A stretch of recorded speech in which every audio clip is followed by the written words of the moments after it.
Welcome to week 2 of the Broadway Hunger Games. I'm Effie Trinkett once again. Ooh, it was a week filled of emotional battles, so let's get to the winners, my little nuggets. First up, it was beautiful against beautiful as Jessie Mueller from District Beautiful tried to topple Derek Kleiner of District Bridges of Madison County by pounding her piano to make the earth move under his feet. Derek cried, "I see the sky tumbling down, tumbling down."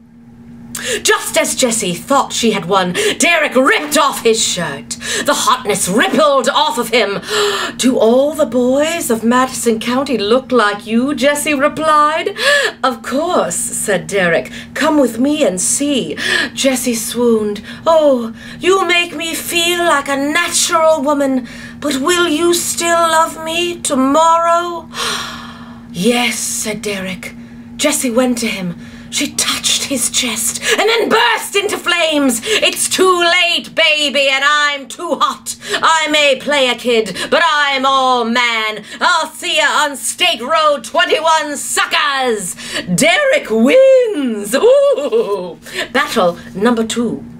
Santino Fontana from District Act 1 hid in the moss, heart beating. He suddenly saw the beautiful Ryan Redmond from District If Then run past, thrilled that she did not see him. He was just about to get up when he saw Ryan run past him again, coming from the same direction but in a totally different outfit. Well, he had to say something. Wait! "Do you have a twin?" Santino said. Ryan smiled at him. No, I don't." "But," Santino said, "but I just saw you run past me. I swear I did." Ryan said, "Do you know that there is a parallel universe?" Santino couldn't believe it. No. There can't be. There's only an Act 1. That would be too confusing." "No one seems to care," says Ryan. "In fact, I know what happens to you in Act 2, to your alter ego." "You do?"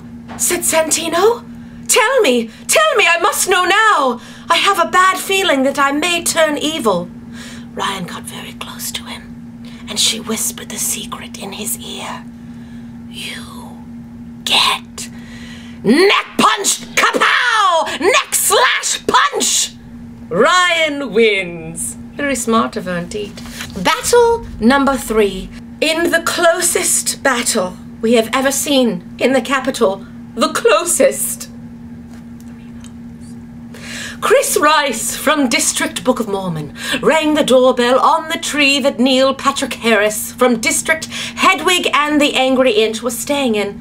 Hello, said Chris, hoping to get some rest in this hopefully abandoned tree. He spied Neil sitting atop a branch. "Oh, Neil! Hi! Hello! Neil looked down at Chris and said, "Neil? I'm not Neil. I'm doing something up here, mother." An angry Chris yelled, "How dare you! You come down here and you fight me like a man!" Neil jumped from the branch to the ground. Chris then clapped, making the arena go dark. He clapped again, making a costume change into a pink sparkly vest. He began tapping for Jesus. Sadly, Neil was angrier than Chris. "You think you can tear me down?" Neil raged. "I'm on Broadway and nobody is gonna take me from this wicked little town." Glitter rained down on Chris, melting him to the ground. Chris exclaimed, "Hasadiga Ibawai! Why?" NPH wins. So close. Battle 4.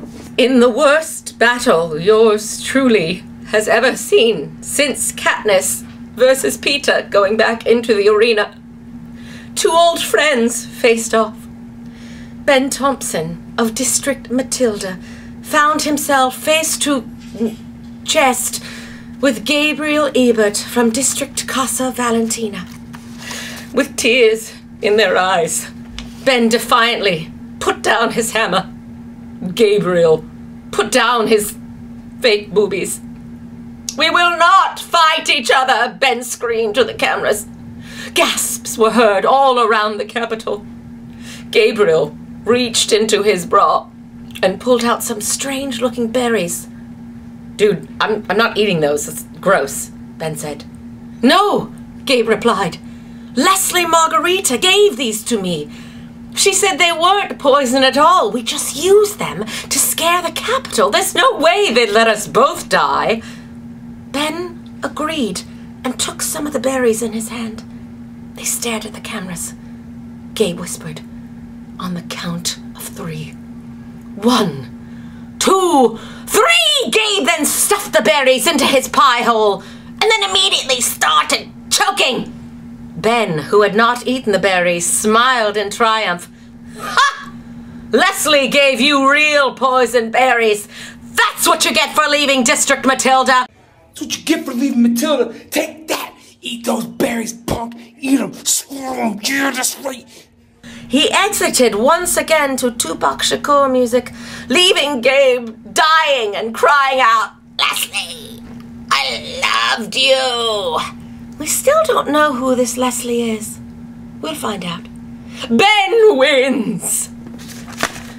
Battle 5. Sutton Foster from District Violet and Kyle Dean Massey from District Pippin formed an alliance early on in the games. The two of them conquered a corner of the arena sky, but knew that soon one of them would have to go. Sutton cried, "You really get me, Kyle. You see past my scarred face." Kyle looked confused and said, "There's no scar on your face."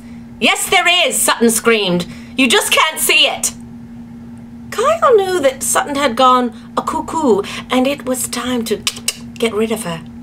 "Here, lovely Sutton, let me take your mind off your scar with a magic trick. Hold this." He gave Sutton a very small loop. "Hold it in front of your face and stand very still," Kyle said. Sutton was delighted and couldn't wait to see what this fun trick was. Kyle backed up and then ran straight for her and feet first jumped through the hoop, kicking Sutton right in the face. "Now you have a scar for real," Kyle screamed. Kyle wins. And finally, the last battle. Hugh Panaro from District Phantom of the Opera rowed along the river in his weird little boat, softly, slowly, creeping up on Tommy Martinez from District Newsies, still desperately trying to sell papes to anyone in the arena. "Please, papes! Anyone? Anyone? I gotta sell these. I got one friend who needs new specs and another who needs new legs." Hugh saw his chance to end this masquerade once and for all. "Oh, little paper boy, I'll buy a paper, but I can only pay with this!" Hugh ripped off his phantom mask, exposing his hideous phantom makeup. Tommy was so scared he tripped over the banner he had been carrying. Just when he thought he was a goner, a horde of screaming teenage fancies ripped through the forest, trying to get to Tommy.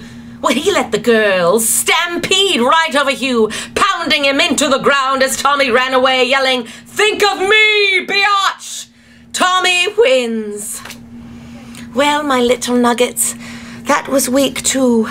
It was a tough week. You keep on voting for your favorites, and soon we will have a victor in the Broadway Hunger Games. Bye-bye, my little nuggets. Until next time, yours, Effie Trinkett.